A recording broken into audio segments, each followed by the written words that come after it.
Hi guys, Rupen বোনাকে স্বাগতম। আজকে আমি এসেছি মাসির বাড়ি, আর মাসির বাড়ি শুরু করেছি রান্নার পুজো। রান্না প্রায় সব ভাজা করছি। ইলিশ মাছ ভাজা হয়ে গেছে, ভোলা মাছ ভাজা হয়ে গেছে, চিচিঙ্গে ভাজা হয়ে গেছে, কলা ভাজা হয়ে গেছে, ঢেঁড়স ভাজা হয়ে গেছে, কাঁকড়ানা ভাজা হয়ে গেছে।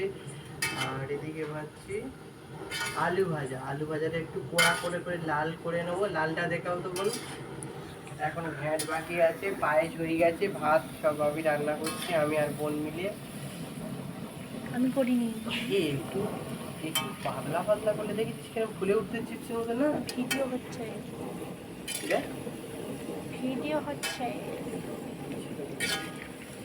এরকম করে যতবার নাড়বো ততবার এটা লাল লাল হয়ে যাবে, চিপসের মতো আকার আসবে।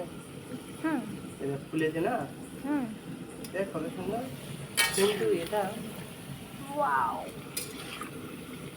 এখন বাকি আছে আমার দিকে ফেল। ওদিক তুই ঢুকে যা।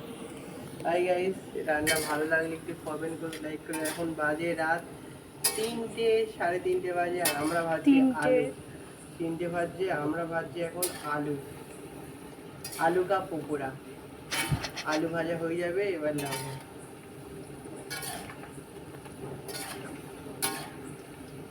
আর কিছু আলু তুলবো এবারে আস্তে আস্তে করে। বন্ধ করে দেবো? 1 মিনিট হয়ে গেছে। হুম।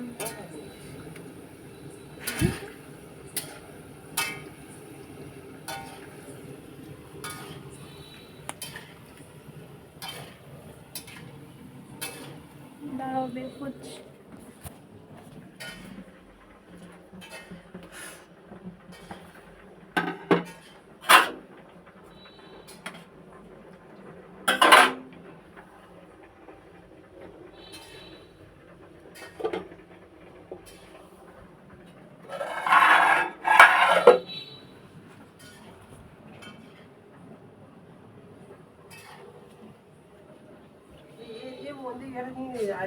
লুচির মতো একটা আলু ফুলে দিয়েছে, দেখ বুঝে হচ্ছে কেমন লুচির মতো। তুই দেখ ভালো করে দেখ, এই গোল হয়ে আর ফুলে যে দিয়েছে।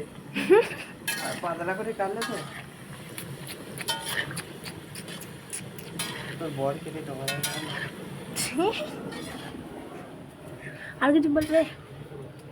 কেটে দেবো? হলো bye bye guys. Tata. Video ভালো লাগলে একটি লাইক কমেন্ট করবেন। রান্না কেমন হচ্ছে এবার আলুটা